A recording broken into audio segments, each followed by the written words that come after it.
गुरु गोविंद दो खड़े काके लागो पाए। गुरु गोविंद दो खड़े काके लागो पाए। बलिहारी गुरु आपने गोविंद दियो बताए। कबीरा गोविंद दियो बताए।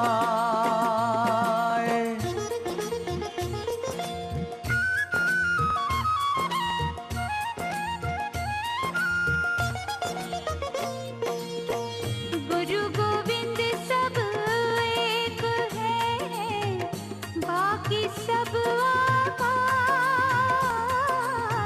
गुरु गोविंद सब एक है, बाकी सब आकार। ત્યારે અશ્વિની કુમારો કહે કે ગુરુદેવ આપ ચિંતા નહીં કરો, અમે તમારો માથો પહેલા જ કાપી લઈએ અને તમારું જે માથું છે ને એ માથું અમે ઘોડાને લગાડી દઈએ અને ઘોડાનું માથું તમારા ધડ ઉપર લગાડી દઈએ. એટલે તમે અમે અશ્વમુખેથી ઉપદેશ આપો અને પછી જયારે ઇન્દ્ર આવશે એટલે તમારું ઘોડાનું માથું કાપી નાખશે. એટલે એ ઘોડાનું માથું અમે ઓરિજિનલ જગ્યાએ ફિટ કરી દઈશું અને એ તમારું માથું તમારા ધડ ઉપર લગાડી દઈશું. ત્યારે આવી સર્જરી થતી હતી. જો કેવો વિચાર! હમણાં હજી કઈ વિજ્ઞાન એટલું સક્ષમ નથી થયું કે કોઈનું માથું ફરી એકબીજાને જોડી દે. એટલું વિજ્ઞાન સક્ષમ નથી.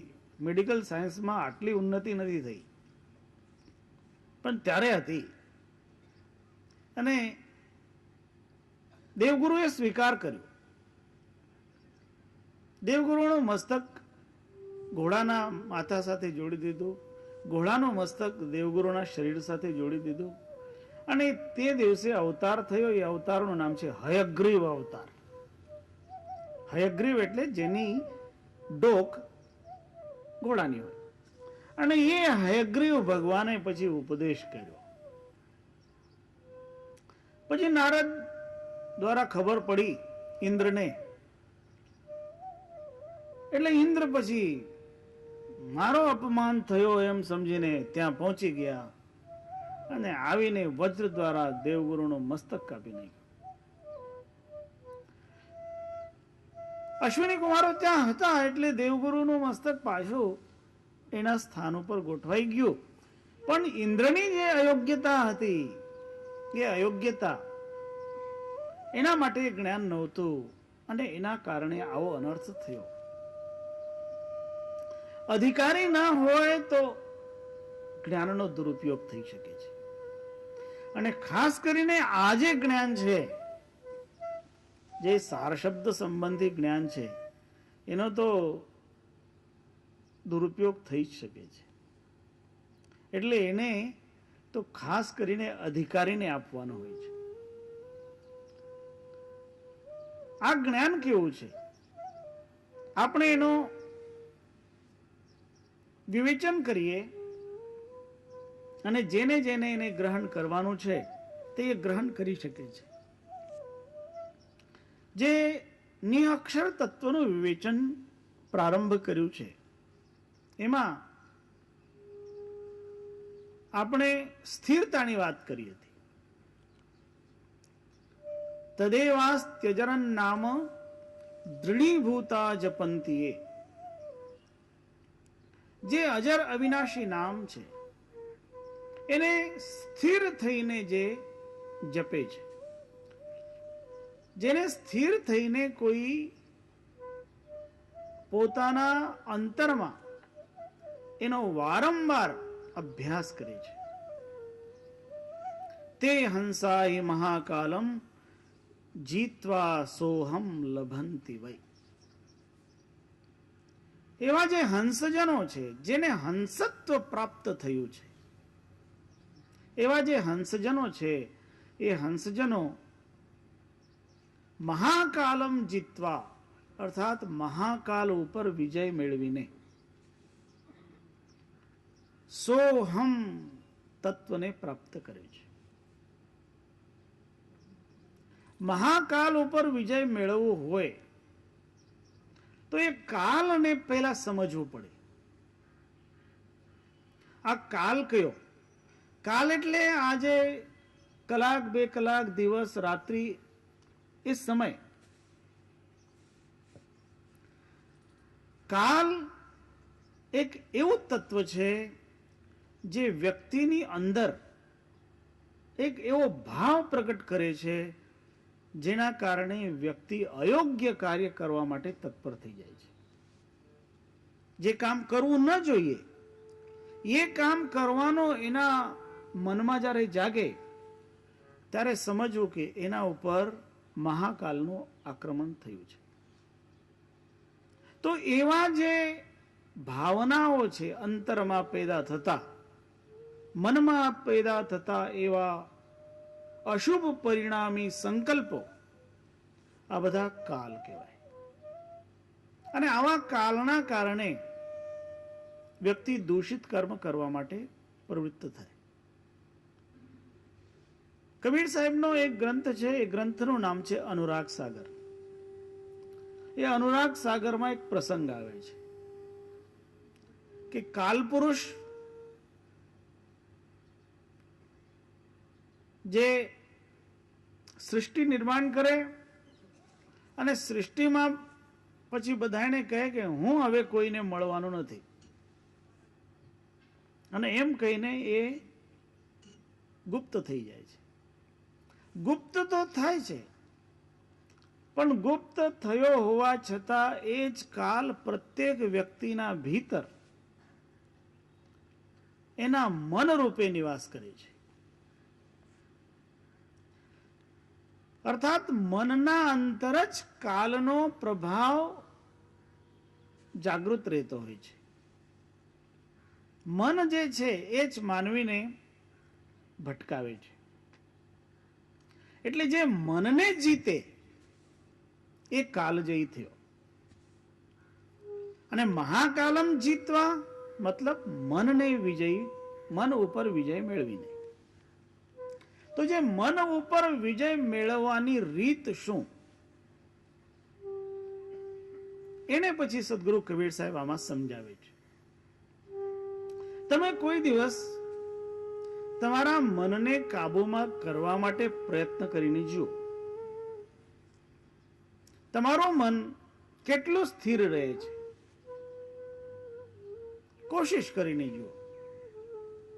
કોઈ એક નામ તમે લેતા હોય, કેટલાક ક્ષણ સુધી તમારું મન એ નામમાં ચોટેલું રહે છે, અને કેટલાક ક્ષણ પછી એ બીજી જગ્યાએ જાય છે.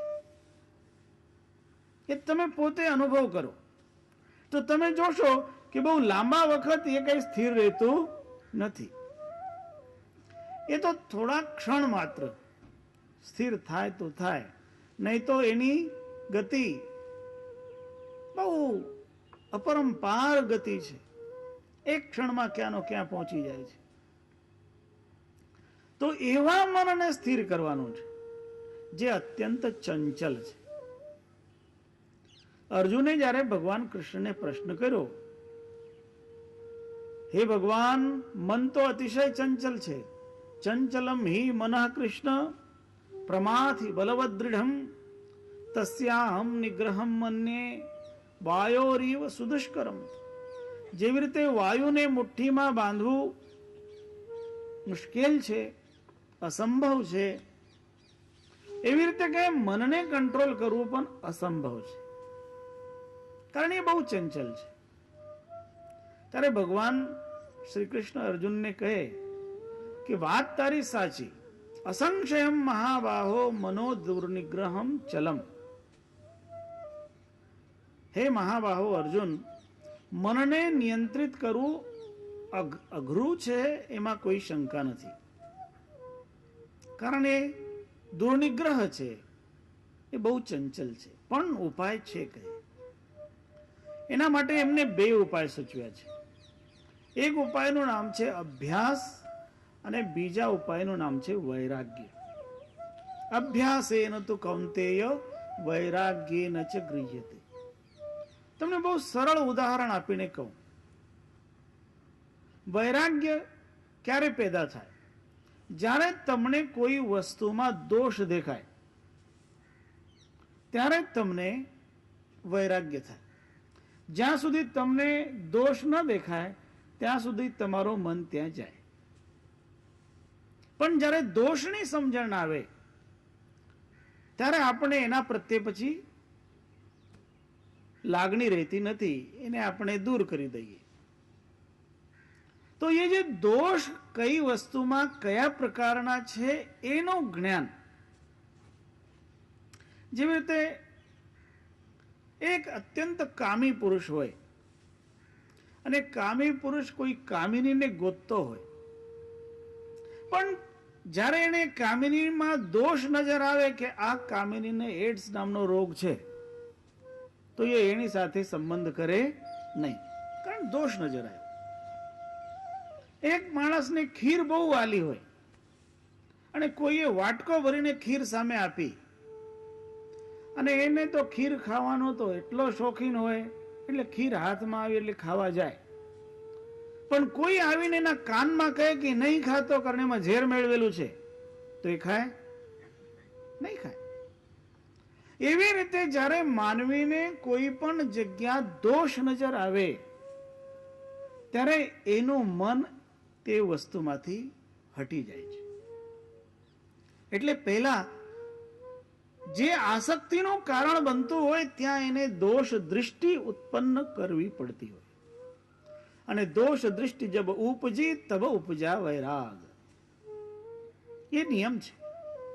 એટલે વિષયોમાં પણ જ્યારે આપણને દોષ દેખાવા લાગે ત્યારે માનવીનું મન એ વિષયોમાંથી બહાર આવી જાય છે. જ્યાં સુધી વિષયોમાં એને દોષ નથી દેખાતા ત્યાં સુધી એ વ્યક્તિ એ વિષયોમાં જ રચોપચો રહે છે.